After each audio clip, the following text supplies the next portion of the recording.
Good Monday afternoon, brothers and sisters. It is June 1st, the day after Pentecost. It is a heavy and significant time in the life of our nation, and I'm going to talk to you about that in another video. In fact, it's attached to this email distribution this afternoon. But I want this video to shift gears a little bit and tell you about a new development in the Diocese of Christ our Hope. And I hope that we can all sort of lay aside our profound concerns and our greater concerns in order to at least absorb the information that I want to share with you. I want to tell you about the appointment and activation of an Episcopal Election Advisory Committee.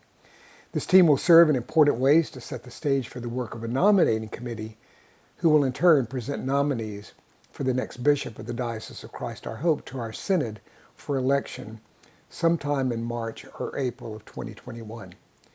Now, that next bishop will be elected as a coadjutor, someone who overlaps with me for some time before I step back and pass the baton of leadership of the diocese to that next bishop. So as this team goes public in the next couple of weeks, I want you all to know enough about it so that this not only is something you're expecting, but that you can help with and participate with. The Episcopal Election Advisory Committee is composed of one staff member, one diocesan council member. By the way, Ashley May is her name, and she is chairing the EEAC, 7 clergy and 5 laity from around the diocese. This committee is charged with developing or finalizing a profile of the diocese, its mission and defining values and its identity, its ideals and aspirations. It will receive that basically from the staff, but then we'll morph it, work it through, improve it in the sense of cleaning it up, making it clear, and then is going to send that profile out to a broad constituency of the diocese with some questions to help understand how well do people get this, or are there things that they see that could be strengthened in our own diocesan life. They're also charged with conducting research and interviews with a broad constituency of clergy and lay leaders from the diocese for feedback on the profile of the next bishop who will be elected as coadjutor.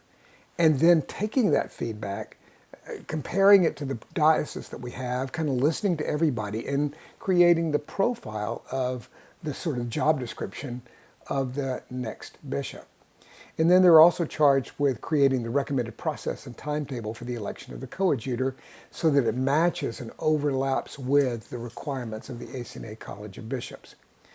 The EEAC will develop a workable way to engage this broad constituency of clergy and laity from the entire diocese in order really both in terms of the profile and the new bishop, the diocesan profile and the bishop's profile, so that everyone, this large diverse pool of voices from all over the diocese will be enfranchised and participating in the process. As it does its work, it's going to pass its findings to the diocesan council sometime this summer so that they can be approved and passed on to a nominating committee, or it can be the diocesan council functions as the nominating committee. That's canonically permissible as well, with the goal of a completed nominations process by September.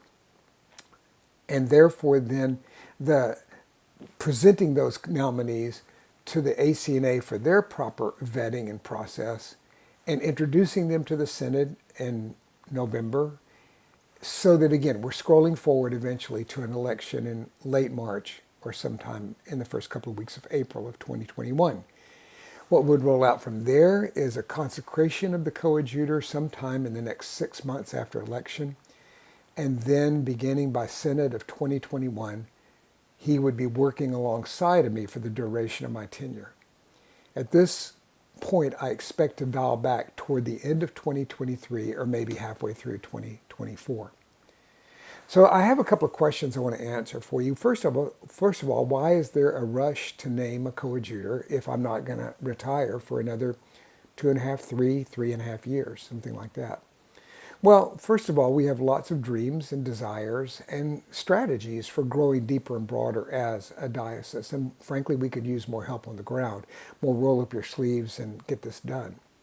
I also personally find myself at a place where I need to work at a better pace.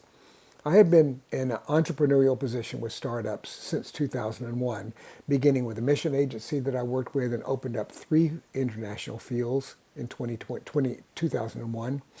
Then planting a church in 2005, 2012 elected the bishop of Pear USA, and so we had the whole issue of getting this new form of a missionary district of Rwanda up and going, and then in 2015 morphing into the Diocese of Christ Our Hope. But my core ministry and my core calling from the very beginning of my calling to pastoral ministry has been in teaching and preaching the Word of God and in pastoring people. Now, I love the strategic work, but I would also really love to have someone to share and expand the strategic load so that I can offload more of that and to simply become a more focused pastor, preacher, teacher, want to do some writing and so on like that. Also, the Diocese of Christ Our Hope is a unique bird. The sense of our diocesan councils is that we need plenty of time to ensure a smooth transition of our values, our cultures, our strategies, and also to allow someone who's going to lead the diocese on into the future to help shape those strategies as we go forward. Another reason we want to go ahead and do this sooner than later is that the bench of potential bishops for the ACNA is very thin. I don't need to kind of fill in the blanks for that. That's not just a subjective statement, it's really fairly objective. There are very few guys in their late 40s or 50s who are seasoned rectors with strong leadership who have expressed a desire and a calling to the ministry of oversight that's involved with being a bishop. And in that regard, there are likely 4 or 5 more dioceses in the ACNA who are going to be looking for a new bishop within the same time frame.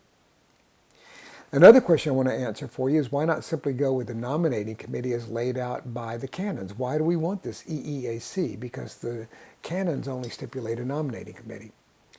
Well, 2 reasons. One is just workload, and the other is representation. I have a deep conviction and sense that the nominating committee, as it's currently constituted by the canons, is not as representative as it should be to do the work of developing an accurate profile of the diocese in its defining ministries and values, its aspirations, and also to define an accurate profile of the next bishop. The nominating committee, according to our canons, is just 7 people. That is not a large group of people at all, considering the size of our diocese and the spread of our diocese.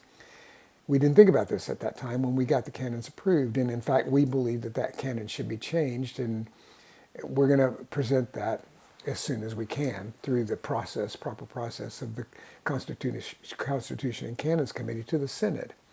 So that's coming down the road, but that's going to be a while away.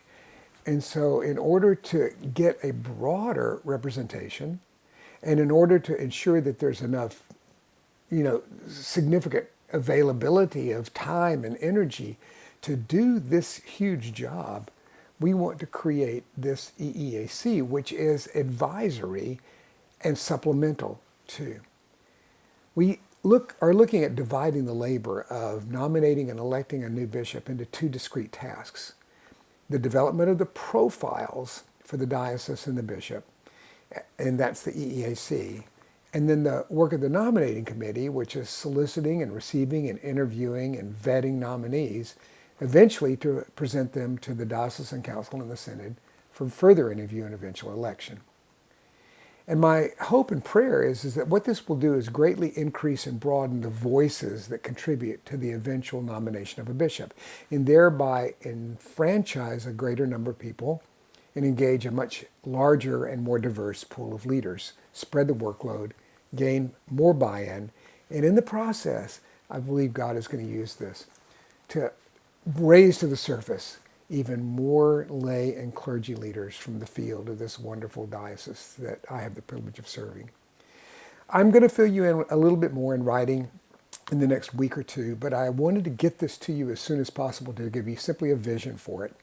I'm happy to answer any further questions you have, or you can call Ashley May.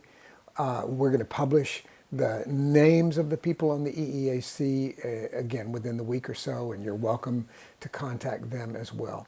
But anyway, in the meantime, please be praying for us. Of course, be praying ahead, be thinking ahead, be prepared for the fact that we're going to be coming to you as clergy of the diocese and asking you to help us identify the people that we want to engage in this conversation of developing and refining our profile as a diocese and the profile for the next bishop.